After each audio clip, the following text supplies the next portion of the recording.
there's four types of movies. There's really good movies that make a lot of money. And there's really good movies that make no money. There's really bad movies that make a lot of money. And there's really bad movies that make no money. So make some good ones. Some will make money, some won't. And then at least you have something to show for it. And you say, okay, I didn't pollute the culture. You know, I put something out there that's worth looking at, you know.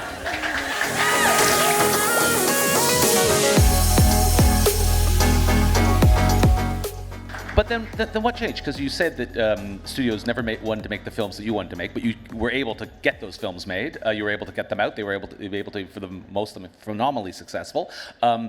Castle Rock did the same thing. You got these filmmaker films made within the studio system, really, because they were all financed and then released by studios. No. Oh, you financed independently and then released. Castle Rock finances the films in the same way that we're going to do that now. We didn't distribute the films, but we financed them. We made the films. And to give you an example of how much people didn't want the film. Again, I was making this movie Stand By Me, and we were 2 days in front of production, just about to go into production. We had the whole cast, the whole crew ready to shoot, and the company I was making for was sold to Columbia. And Columbia looked at this script. They didn't have anything else, and they said, we cancel it. We don't want it. We don't like this thing. We don't want it. So now we're ready to start shooting. We don't have financing. Norman Lear, who I've known from All in the Family and who I know since I'm 8 years old, he said, okay, I'll finance it. And he stepped in and he financed the film, $7.5 million. We finished the film, a completed film, and we went to every single studio. Every one of them turned it down. Every single studio said no. And we went back to Columbia because they had a new president came on to Columbia. And we thought, well, let's try him. And he bought it.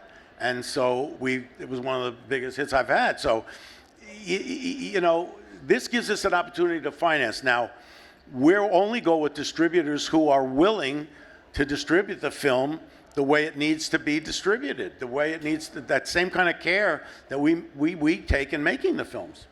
And with the new version of Castle Rock, are you looking to make the same type of films? I know that your projects... We made all kinds of films. I mean, we made comedies like City Slickers and, Best in Show and Waiting for Government. We did, Miss Congeniality. I mean, we did those kinds of movies, but we also did serious picture. We did some Shakespeare. We did Hamlet. We did Othello.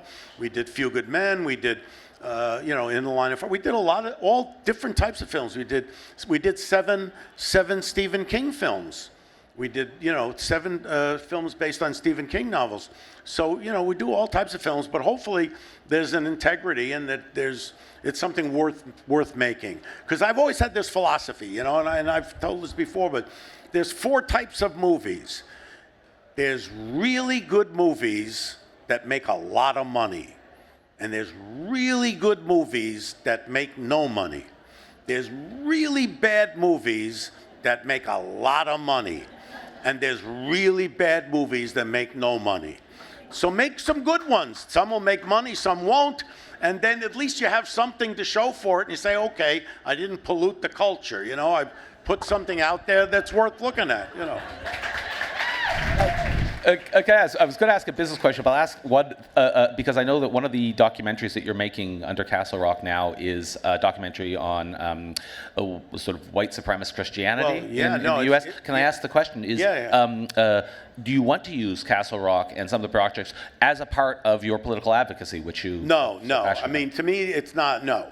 Because, first of all, that picture, my wife and I are financing that privately. That's not part of Castle Rock. I'm not saying there won't be a political message in some film, but it has to be, number one, entertaining. It has to, engage the audience emotionally, with humor, however, and if there is some kind of, political message that's in there, fine, but it's not to send messages. And the old joke is you want to send a message, go to Western Union. I mean, they don't even exist anymore, but that's a joke. I mean, it isn't about that. No, The Power Worshippers is based on a book that we found that we liked, And it's all about the rise of white Christian nationalism in America and how they've used the political system to gain their ends. And we've seen it. The courts have been stacked through the Federalist Society. They're now taking away women's right to choose, and they're going to come after other rights. And it's been something that this white Christian nationalist movement has been at for over 40 years. And they've been working it. And the Power Worshippers is going to be all about that. But that's not a Castle Rock film. It seems to me with Castle Rock, back in the day, and also again, the key component, as you were saying, you want to have creative freedom for the directors. Right. Is there a problem, do you think, now in the system as it is, that it's very difficult for directors to get creative freedom? You mentioned that with Shock and Awe when we spoke in Zurich, that you found it quite difficult within the studio system now. You said it was difficult back then, but it became almost impossible to get the kind of films that you wanted to make, or to have the creative freedom to do so. I think in the studio system you can. I mean, it's really, there's a lot of cooks there, and a lot of them have never made films, and they come from corporate structures. You see two types of films now. You see these big event pictures, which are franchises and action things, and then you see these small, independently financed art films. You know, Coda this year and Power of the Dog. I know, you know, small films, and those are independently financed. They're not through the studio system. There used to be, you know, the studios would make all kinds of films.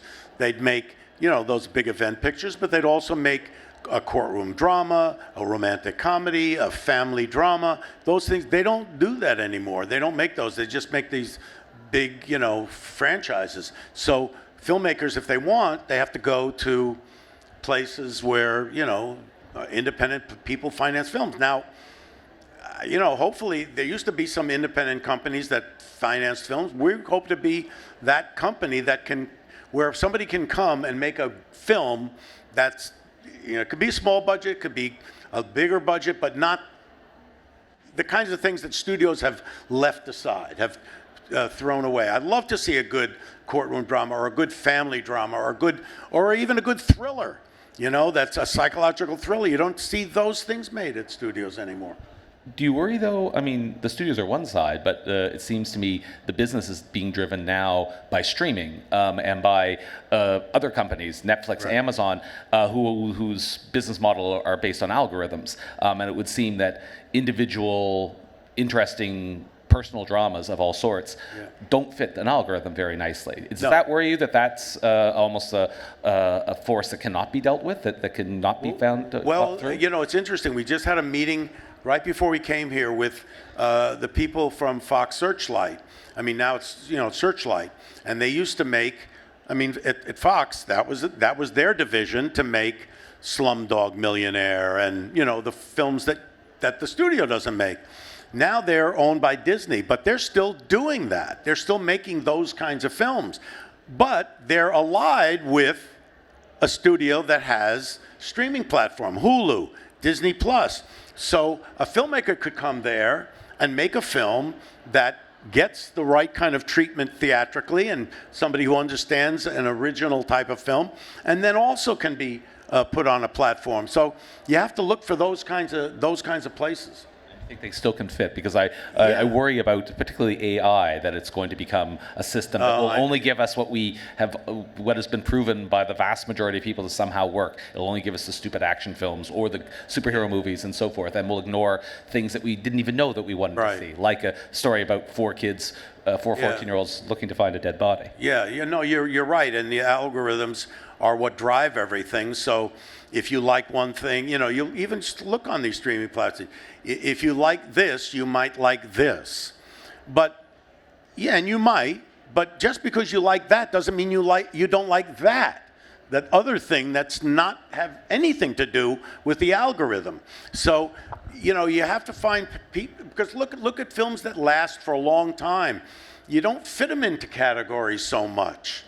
You know, Princess Bride, what is that? You know, it's a satire, it's a romance, it's adventure, it's swashbuckling, it's all mixed up.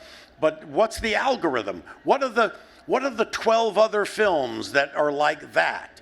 You know, they just aren't. So you got to find people who are willing to take care with the film you make, and then it'll find its audience.